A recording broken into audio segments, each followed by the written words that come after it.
खरगोन में नीट परीक्षा निरस्त होने के विरोध में कांग्रेस पार्टी ने शनिवार को मोर्चा खोल दिया है। कांग्रेस, एनएसयूआई, युवक कांग्रेस और महिला कांग्रेस के संयुक्त तत्वावधान में इस गंभीर मुद्दे को लेकर एक विशाल मशाल रैली का आयोजन किया गया। प्रदर्शन के दौरान कांग्रेस के वरिष्ठ नेता और कार्यकर्ताओं ने केंद्र सरकार और परीक्षा नियामक एजेंसियों के खिलाफ जमकर नारेबाजी की।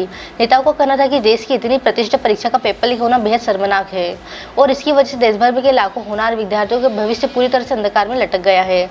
मृत हो चुके परीक्षा सिस्टम को श्रद्धांजलि स्वरूप यह मशाल रैली निकाली गई है। कांग्रेस नेताओं ने कहा कि देश में बार बार परीक्षा निरस्त होने और पेपर लीक होने से बच्चों के भविष्य के साथ खिलवाड़ किया जा रहा है। इससे विद्यार्थी मानसिक तनाव में है, वहीं अभिभावक भी बच्चों के भविष्य को लेकर चिंतित है। प्रदर्शन में शामिल नेताओं ने बेहद आक्रोशित स्वर में कहा कि देश में पिछले कुछ समय से लगातार विभिन्न प्रतियोगी और प्रवेश परीक्षाओं को पेपर लीक होने की घटनाएं सामने आ रही है। सबसे दुर्भाग्यपूर्ण बात यह है कि इतनी बड़ी लापरवाही के बाद भी आज तक किसी की भी जवाबदेही का या जिम्मेदारी तय नहीं की गई है। सबसे दुर्भाग्यपूर्ण बात यह है कि इतनी बड़ी लापरवाही के बाद भी आज तक किसी की जवाबदेही और या जिम्मेदारी तय नहीं की गई है, जिससे अपराधियों के हौसले बुलंद है।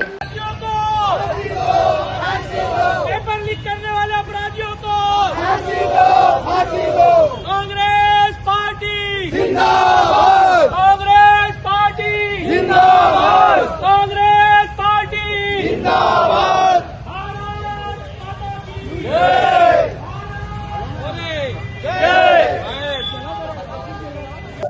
व्यापम से लगा के नीट परीक्षा तक मोदी सरकार के राज में एक के बाद एक परीक्षाओं में घोटाले हो रहे हैं, पेपर लीक हो रहे हैं, लेकिन आज तक किसी अपराधी को सजा नहीं मिली। सजा मिलती है उन बच्चों को जो सालों गिनती तक अपनी परीक्षाओं की तैयारी करते हैं। सजा मिलती है उनके माँ बाप को जो उनके पीछे लाखों रुपए खर्च करते हैं।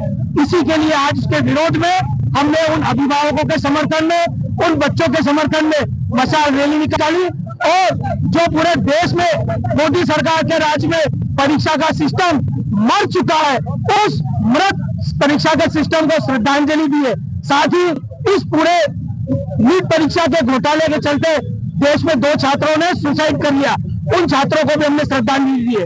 हमारी मांग है कि जो ऐसे अपराधी है उनको फांसी दी जाए और आगे से एक भी परीक्षा का न तो पेपर निरस्त हो, न किसी परीक्षा में घोटाला होना चाहिए। रिजियाना रिपोर्ट, खरगोन।